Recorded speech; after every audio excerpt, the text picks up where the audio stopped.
říkat. Je 5. dubna 1909 a k severnímu pólu směřuje první výprava českých polárů.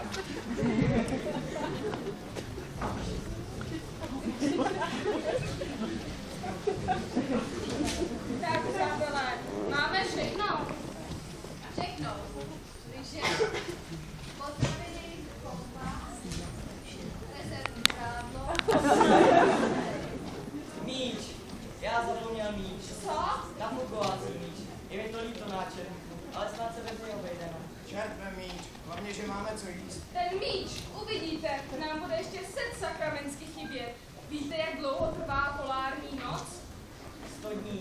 Ano, 100 dní šera, mrazu a samoty.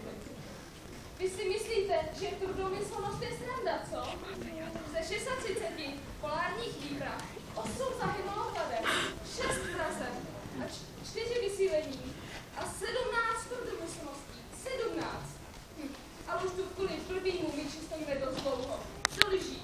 Polární výpravu v pořadí náčelník Vítězslav Prokop-Beře, zde, potak Pavel Duštinský, lékárník Mr. Proper, pomocný člen Václav Houska, zde, směr Severní ledový pól, hajdy před.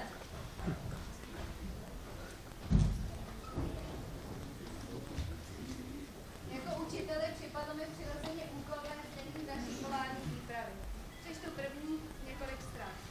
Datum odjezdu bylo stanoveno na 9. prosince 1908. Dopoledne jsme ještě lehce trénovali ve Vltavské ledové tříšti u Národního divadla a ve 13 hodin náš již unášel vlak z druhé koleje v nádraží Františka Josefa směrem na sever. Člen naší výpravy Varel Dobštínský silou sice nahradí 8 až 10 tažných psů, ale nevím, zda jeho duševní schopnosti stačí na náročný úkol polárníka. Zatím se chová, jako bychom jeli na odpolední výlet do Průhonic. Již od náchoda se neustále ptá, kdy už tam budeme. Přece jsme měli místo něj vzít ty psy. Na cestě z nejsevernějšího nádraží k pobřeží Ledového oceánu se nestalo nic mimořádného a proto přečtu pouze názvy některých kapitol. Kapitola 14. Vlčtýnský simule zánět slepého střeva. Kapitola 15. Zdařilá operace. Kapitola 16. Vlčtýnský simuluje po operační slabost. Kapitola 17. Táhni a srůstej. Václave, a jak dlouho budeme ještě takhle driftovat? 10 až 11. Jo, je to pravda, táhne se to. Já bych to nejradši otočil a driftoval zpátky k nám domů, do tábora, do školy, do prdele. To je Vidíte, kdyby jsme měli míč, pínkli bychom si a hned by byla nálada. Nevadí, náčelníku. Přesně pro tyhle případy složil jsem ve vlaku píseň. Bedlivě poslouchejte, ať si ji naučíte a můžete zpívat se mnou.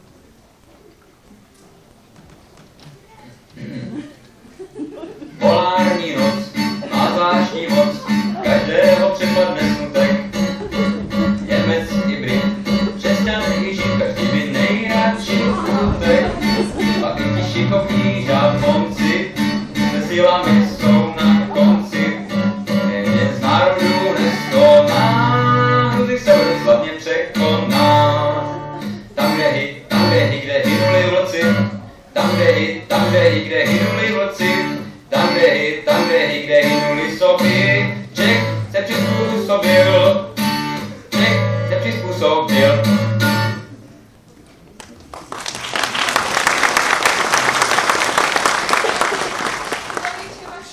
Mně nic nebylo, ale po té tvý písničce se mi dělá na nic. Seberte si zázadla a hajdi na sever. Blázen, co do výtočnu, takové počasí, zima jak sírně, chápete to? Na pol, kamarádi, říct novým zážitkům.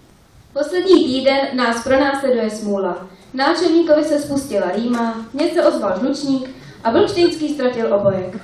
Málem bych zapomněl na další nepříjemnou okolnost, která nám také strpčuje cestu. Nemáme již vůbec nic k jídlu.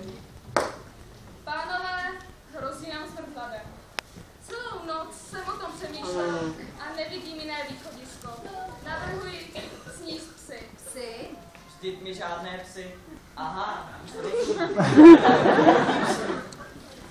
Je to smutné, když člověk musí stáhnout ruku na svého nejlepšího přítele.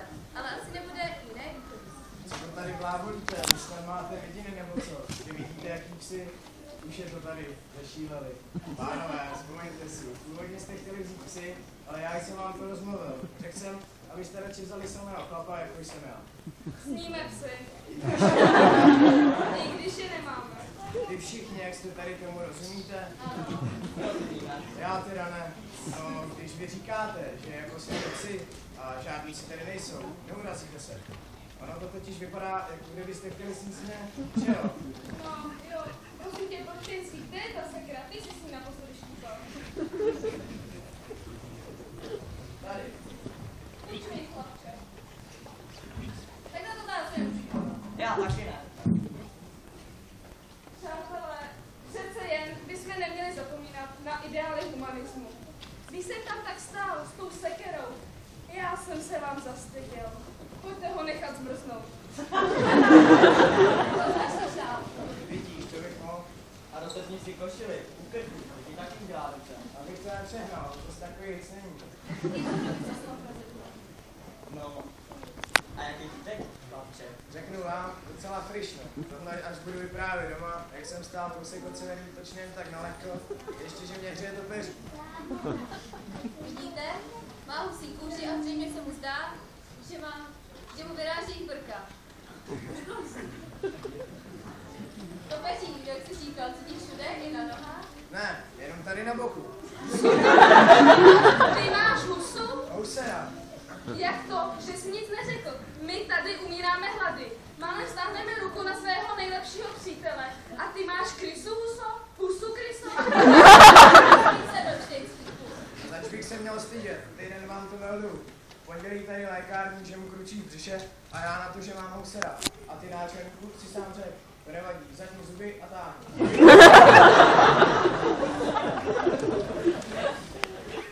Jak se blížíme k pólu, sužuje nás stále větší a větší mráz. Dnes ráno klesl teploměr tak hluboko, že jsme nemohli najít rtuť.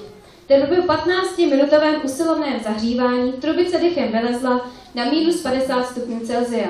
Takový mráz je pro středoevropana přímo vražedný, proto jsme dalším dýcháním vyhnali teplotu na minus 42 stupňů, což už se dalo vydržet. Není divu, že za takové situace uchyluje se člověk alespoň v myšlenkách do tepla a pohody.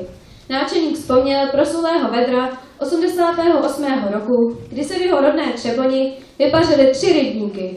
Brštěnský se rozhodl, že nám také podobnou příhodu poví, ale nemohl si na žádnou vzpomenout.